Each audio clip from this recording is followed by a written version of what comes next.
Fala, Will. Bom dia para você. Prazer falar contigo novamente. Will, seguinte, a gente viu essa semana, né, os dados do PCI que mostram aí, dão uma sinalização que o Fed vai fazer. Hoje sai payroll, teve fala do Jerome Powell. Foi uma agenda bastante movimentada para a economia americana. E o que se fala é o seguinte, vai ter recessão nos Estados Unidos no ano que vem. Isso está praticamente dado, está praticamente consolidado ali, só está esperando para entender direitinho qual que vai ser a magnitude, quais vão ser os impactos disso.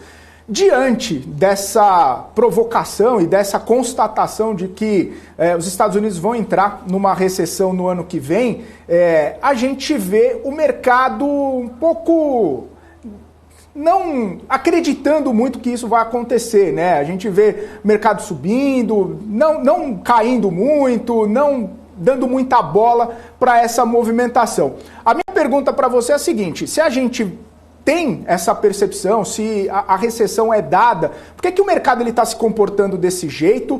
O que fazer, né? Já que a gente fala, bom, Brasil, a gente tem todos os riscos que a gente sabe, inerentes, você explicou muito bem a necessidade de fazer uma diversificação internacional.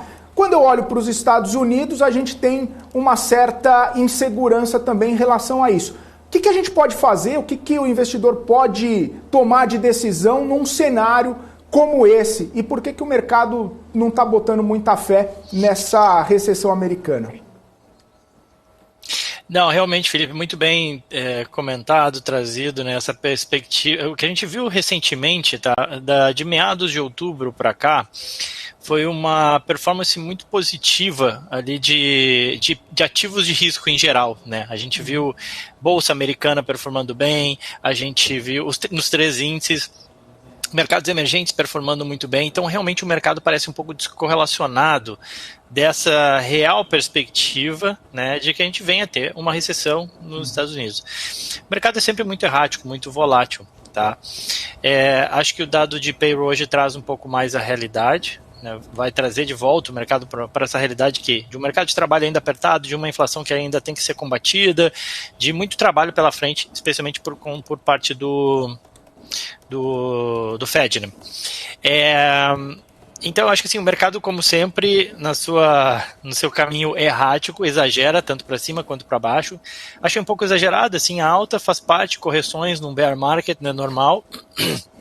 O mercado veio surfando, né, os dados de PPI e CPI, que foram mais fracos que o mercado estava esperando, e isso ajudou. Aí você teve a ata do FONC, que também ajudou, dizendo, olha, a gente vai subir juros, mas a gente vai subir menos juros a partir de agora. E aí você teve ainda na quarta-feira o discurso de Jerome Powell falando exatamente nesse sentido, reforçando isso, de que, olha, a gente deve subir menos os juros a partir de agora. E tudo isso foi ajudando nesse humor de mercado, que obviamente também recuperando de algumas quedas, a gente teve safra de balanços e tudo, e por aí vai.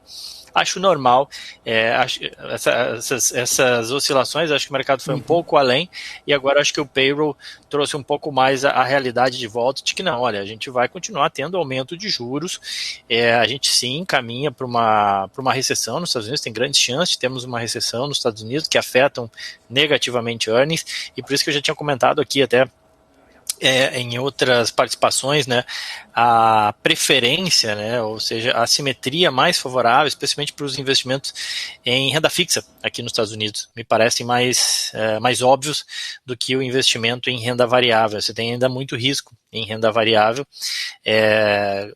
vis-a-vis o retorno que você pode ter. Então, acho que a simetria ainda continua mais favorável para a renda fixa.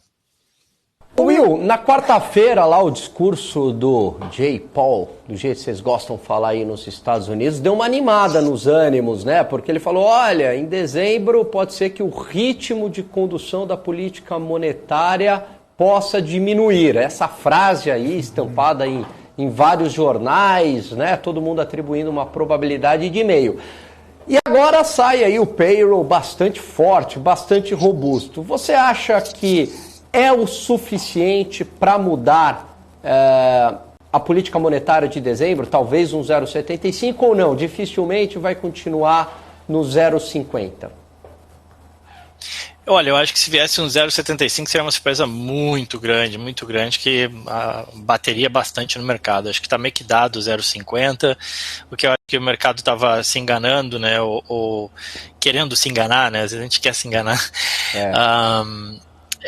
Que é especular com um final desse aumento de juros cada vez mais presente, né? E o Fed deixou claro que não, ele não falou em parar de aumentar juros. A gente está falando em reduzir a velocidade de aumento. Então, de 0,75 tende a reduzir para 0,50. O mercado coloca hoje na conta que ainda vem mais, pelo menos duas de 0,25, né? Ou seja, em fevereiro e março.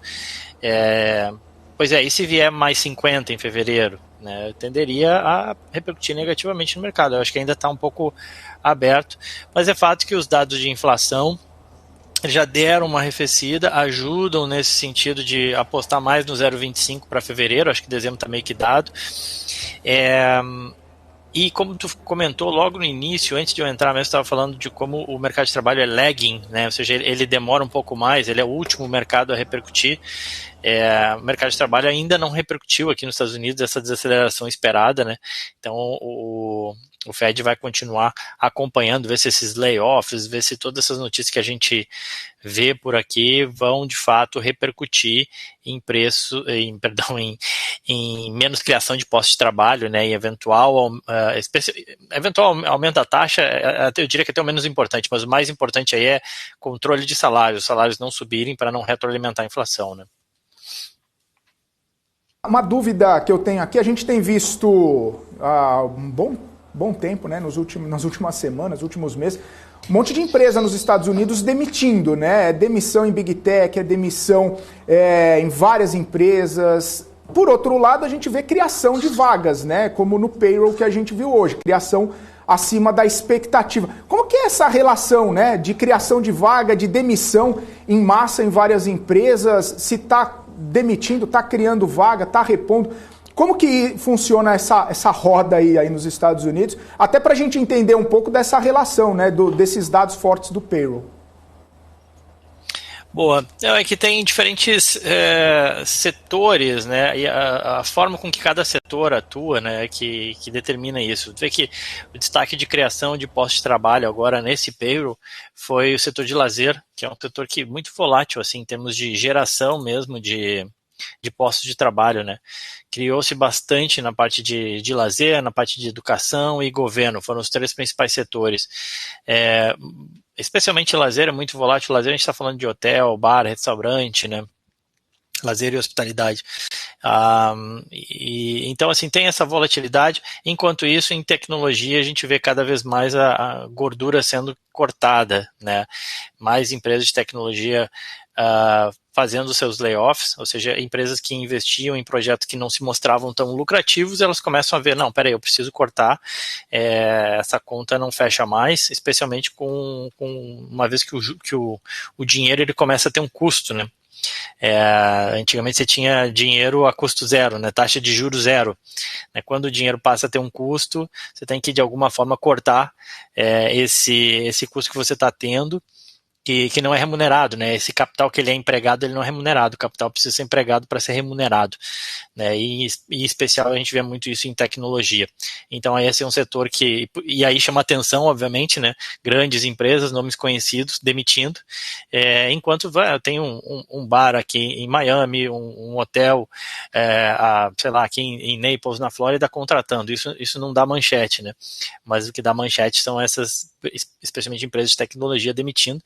É uma verdade, é uma realidade, e vamos ver até quando que esses números vão começar a aparecer de fato no payroll. Ainda não aconteceu, né?